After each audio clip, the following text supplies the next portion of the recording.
Na Web Rádio Amparo, Amor Intercessor, com o Padre José Renan. Louvado seja nosso Senhor Jesus Cristo, para sempre seja louvado. Aqui quem está falando é o Padre José Renan e estamos aqui em mais um programa, Amor Intercessor. Gostaria de convidá-los a, neste momento, suplicarmos ao Espírito Santo de Deus que venha em nosso auxílio para escutarmos a sua palavra e assim, como um germe da graça, começar a ser frutificado em nós as maravilhas do céu. Rezemos. Vinde, Espírito Santo, e enchei os corações dos vossos fiéis, e acendei neles o fogo do vosso amor. Enviai o vosso Espírito, e tudo será criado, e renovareis a face da terra. Oremos, ó Deus, que instruíste os corações dos vossos fiéis, com a luz do Espírito Santo, fazer que apreciemos retamente todas as coisas, segundo o mesmo Espírito, e gozemos sempre da sua consolação, por Cristo, Senhor nosso. Amém. Hoje nós estamos meditando sobre o Evangelho segundo Marcos, capítulo 7, versículos 24 ao 30. Naquele tempo, Jesus saiu dali e foi para a região de Tiro e Sidônia. Entrou numa casa e não queria que ninguém soubesse onde ele estava, mas não conseguiu ficar escondido. Uma mulher que tinha uma filha com um espírito impuro ouviu falar de Jesus. Foi até ele e caiu a seus pés. A mulher era pagã, nascida na Fenícia da Síria. Ela suplicou a Jesus que expulsasse de sua filha o demônio. Jesus disse: "Deixa primeiro que os filhos fiquem saciados, porque não está certo tirar o pão dos filhos e jogá-lo aos cachorrinhos." A mulher respondeu: "É verdade, Senhor, mas também os cachorrinhos debaixo da mesa comem as migalhas que as crianças deixam cair." Então Jesus disse: "Por causa do que acabas de dizer, podes voltar para casa. O demônio já saiu de tua filha." Ela voltou para casa e encontrou sua filha deitada na cama, pois o demônio já havia saído dela.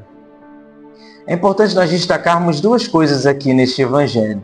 A primeira delas é essa disposição de Jesus, que ele foi até uma casa, mas ele não queria que soubessem onde ele estava. Aqui manifesta que Nosso Senhor ele buscava em muitos momentos uma interioridade, ou seja, um escondimento, coisa que nós não estamos muito acostumados. A gente pensa que a todo tempo nós precisamos ter um convívio pastoral, e é através desse convívio pastoral que a gente glorifica a Deus. Também é, mas não só. Então, a gente glorifica a Deus com a nossa pastoral, mas não só aí. É preciso ter uma intimidade com Ele, ter um momento de silêncio, um momento de recolhimento, porque a alma recolhida é que consegue acessar a Deus, e não a alma agitada. Então Jesus ele vai a essa casa para buscar um recolhimento, talvez com os seus discípulos, ter um momento ali mais de intimidade com eles também, e não a todo tempo ficar provendo e fazendo.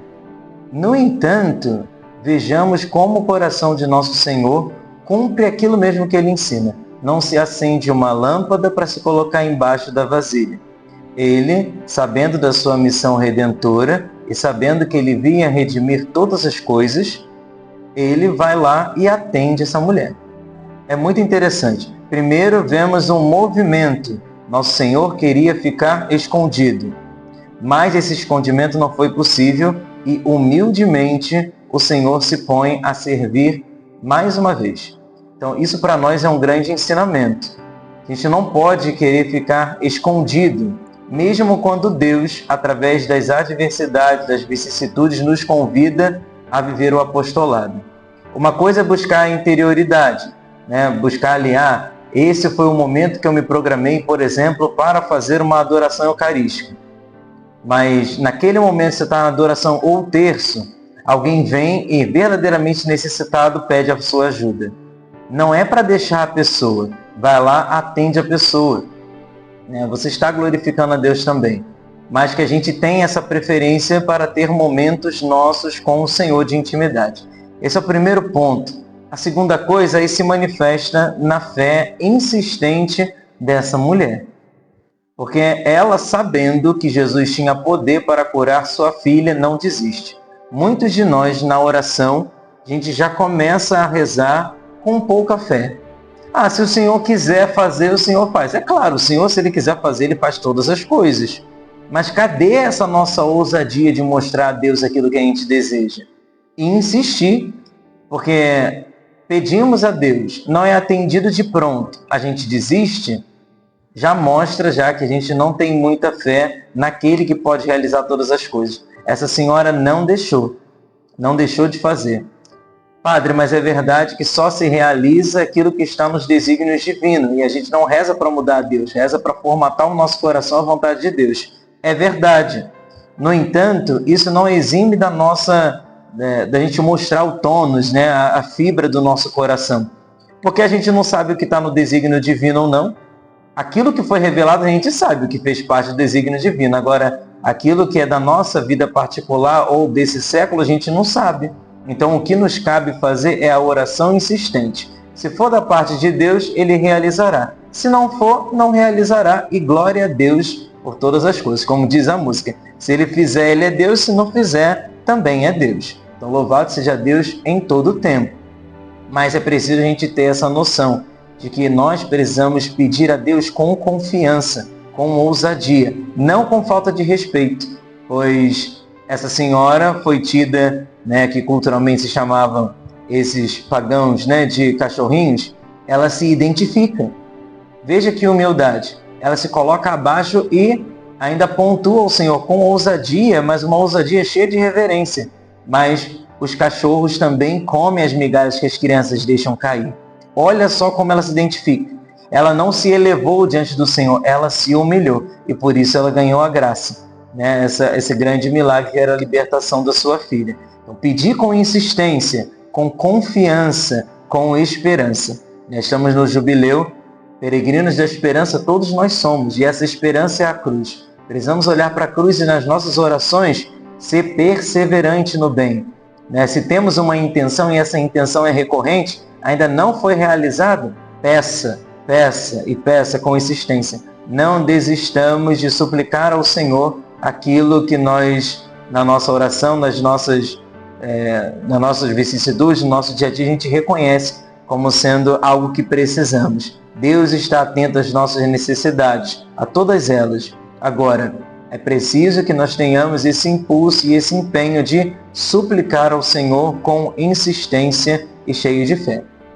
Se você chegou até aqui, ou se chegou agora, mais uma vez apresentando, sou o Padre José Renan, este é o nosso programa Amor Intercessor, e eu te convido a ficar aí comigo no próximo bloco, que nós vamos fazer agora uma outra catequese. Falávamos antes sobre os Santos Anjos da Guarda, agora vamos iniciar uma catequese sobre São José. Não saia daí, que a gente volta já já. Jesus,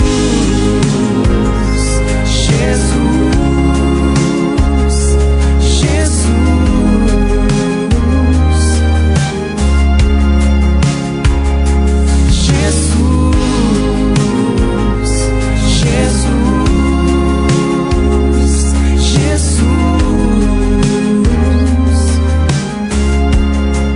De volta com o nosso programa Amor Intercessor e agora começarmos então uma meditação, uma catequese sobre São José. Lembrando que vai ser uma temporada nesse período que vamos iniciar agora para meditarmos sobre este homem, este grande varão de Deus. É muito comum as pessoas pensarem que não tem o que se dizer de São José porque não tem fala de São José na Bíblia, São José não disse uma palavra e ele é um homem tão discreto que parece que sua altura passa despercebido para nós.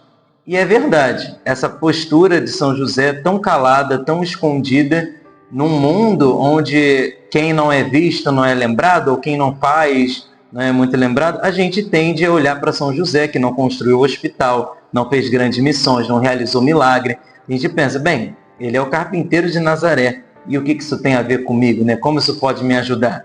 Mas são justamente as coisas mais interiores, mais silenciosas que guardam, as mais escondidas, que guardam os verdadeiros valores. Tem uma frase do Pequeno Príncipe, que fala, o essencial é invisível aos olhos. E eu digo que a grandeza verdadeira ela não é sensível, ela é escondida. São José, ele é grandiosíssimo. Basta olharmos para as duas pessoas que ele mais conviveu numa intimidade de relação.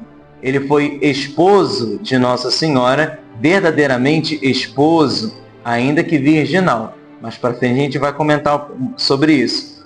E pai de Nosso Senhor Jesus Cristo. Nada mais, nada menos do que pai do Verbo encarnado. Pai virginal também. Vamos comentar sobre.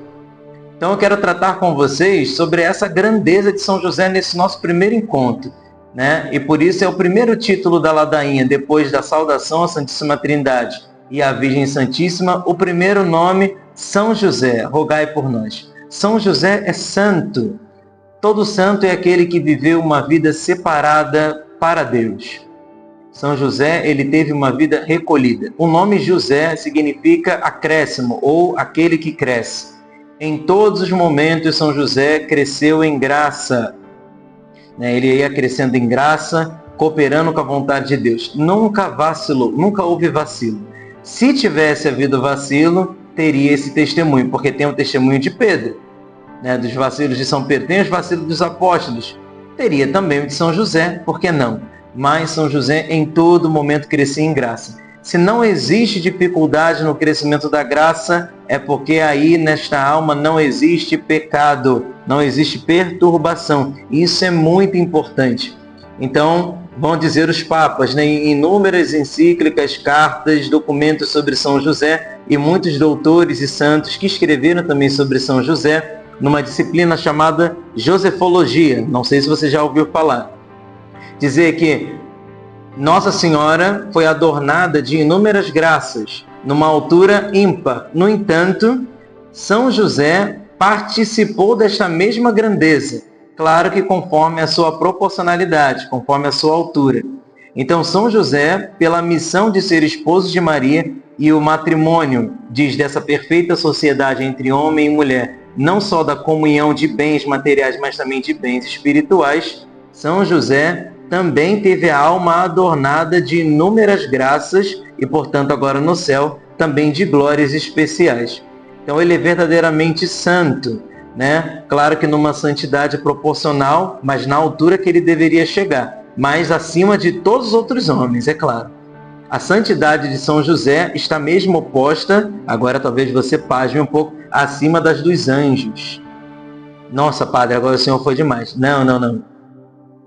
O grau de intimidade com o Verbo encarnado é que também conduz, assim como se aproxima de um fogo, Quanto mais próximo a chama de uma vela, mais a sua mão ela vai participar daquela perfeição do fogo e até mesmo se queimar, porque o fogo torna fogo tudo aquilo que toca nele. Então assim também a santidade do Senhor. Ele se aproximou, claro que não tanto quanto a Virgem Maria, sua esposa, mas se aproximou tanto dessa santidade do Senhor que está impresso na alma dele uma torrente de graça que supera a dos anjos e a de todos os outros santos, só ficando atrás da sua esposa. Por isso que ele é chamado de patrono da igreja. Patrono da igreja, Nossa Senhora Mãe da igreja. São José é o patrono da igreja.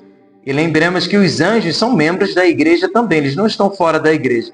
Se ele tem a função de patrono, significa que ele também governa os anjos. Assim como também se tem o governo da mãe da igreja, que é a Virgem Santíssima, Rainha dos Anjos. Então São José também exerce um governo sobre os anjos e todos os santos. A altura de São José é enorme, nós deveríamos olhar para ele com muita reverência, pois que ele não é um personagem à toa, não é um personagem qualquer. Dizer que São José é um homem qualquer é o mesmo que dizer que Maria é uma mulher qualquer, pois se Deus uniu São José à Virgem Maria, quem somos nós para separar? Se Nossa Senhora é grande e gloriosa do jeito que é, como poderíamos pensar que Deus uniria um homem qualquer a uma mulher tão sagrada, tão pura, tão imaculada? Não poderia ser qualquer homem. Então São José não é um homem qualquer. Que o seu escondimento, que a sua discrição não faça com que caiamos no pecado do orgulho ou então do desprezo. Pois que São José, e nós vamos ver isso em nossos próximos encontros, tem muito a acrescentar. Por hoje, fica esse germezinho aí, essa pulguinha atrás da sua orelha, para que a gente comece a olhar São José de outro modo. Ele não é um homem pequeno em termos de grandeza espiritual. Ele é muito grandioso. Agora então rezemos a Virgem Maria. Há momentos, minha mãe, em que minha alma se sente no que tem de mais fundo, tocada por uma saudade indizível. Tenho saudades da época em que eu vos amava, e vós me amáveis, na atmosfera primaveril de minha vida espiritual. Tenho saudades de vós, Senhora, e do paraíso que punha em mim a grande comunicação que tinha convosco. Não tendes também vós, Senhora, saudades desse tempo? Não tendes saudades da bondade que havia naquele filho que fui? Vinde, pois, ao melhor de todas as mães, e por amor ao que desabrochava em mim, restaurai-me. Recomponde em mim o amor a vós, e fazei de mim a plena realização daquele filho sem mancha que eu teria sido, se não fosse tanta miséria. Dai-me, ó Mãe, um coração arrependido e humilhado, e fazei luzir novamente aos meus olhos aquilo que, pelo esplendor de vossa graça, eu começara a amar tanto e tanto. Lembrai-vos, Senhora, deste Davi e de toda a doçura que nele punhas. Assim seja. Que Deus abençoe você, em nome do Pai, e do Filho, e do Espírito Santo. Fique em paz e até a próxima, se Deus quiser. Amor intercessor, com Padre José Renan.